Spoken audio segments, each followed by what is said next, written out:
everybody. Welcome to episode 95 of Credit 101. In this episode, we're going to talk about bankruptcy. We're going to talk about the different fees that could be associated with it, the different types, and then based off of which bankruptcy you file, what results can you actually get.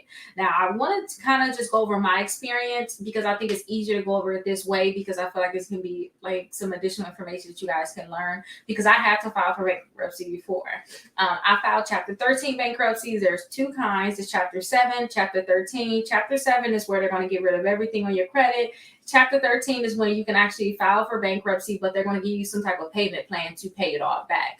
To me, Chapter 7 is much cheaper in terms of your fees when paying it. Usually it's like a one-time payment thing. You pay that, that's it. Everything's going to, well, depending on your income, everything is going to be able to get just clear. You're going to get discharged. You don't have to pay, say if you have like credit cards, you have a car, you have loans, the different things in your credit reports, they're all going to be discharged through your bankruptcy, so you don't have to pay it. Now, with Chapter 13, like I did, one thing that I did not like in terms of the payment, I found out that, so it's a certain amount that you have to pay in your bankruptcy. I think mine was like $600 something a month or something I had to pay for my bankruptcy, but I had properties and things like that too that I had to put in the bankruptcy.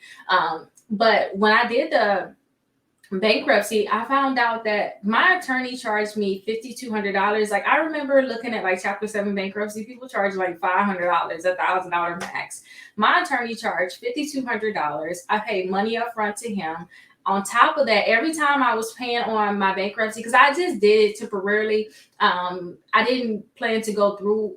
But I mean, I said I didn't plan. I did not go through with my bankruptcy. So every month I was paying my bankruptcy, like the $600. That was all going towards my attorney. It did not go towards paying off any debts because it was $5,200 that was actually going to that attorney. So it could be much more expensive to do that. But if you guys have properties that you want to keep, maybe any type of assets you want to keep, if you make too much money, then you're probably going to be in the realm of Chapter 13. But please look into these different fees because this can be something that could just be costly for you. And I don't want you guys to pay extra money if you don't have to pay it. And I apologize about my phone ringing. So that's just something that you guys can think about in terms of the fees. Again, Chapter 7, everything just like wiped away. Chapter 13, you're paying it all back. Now, with the Chapter 7, you guys can buy a house in 2 years. Chapter 13, you can buy a house in 1 year. You just have to ask for permission to see if you can actually buy a house. You can start building your credit with either one. To me, you can start right away to build your credit with either one.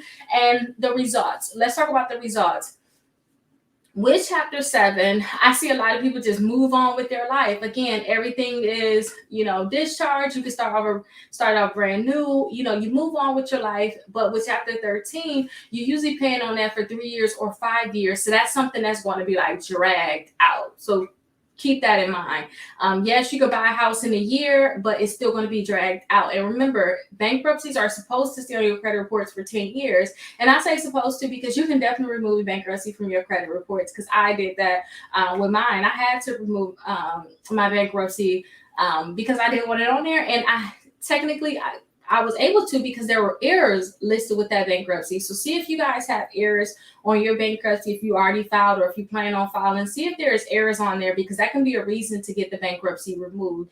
And I had a client where, I started working with them, a few clients, start working with them in a month, the bankruptcy came off. But then I have other clients where it's like, dang, it took us a whole year and a half to get it removed.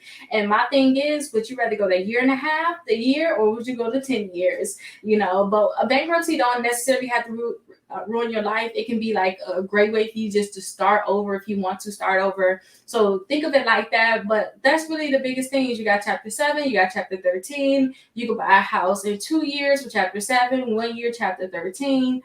7, everything is gone. Chapter 13, you own the payment plan, okay? And Chapter 13 costs way more than Chapter 7. So keep that in mind. If you all have any questions, definitely let me know. I'm very open in terms of what I had to do.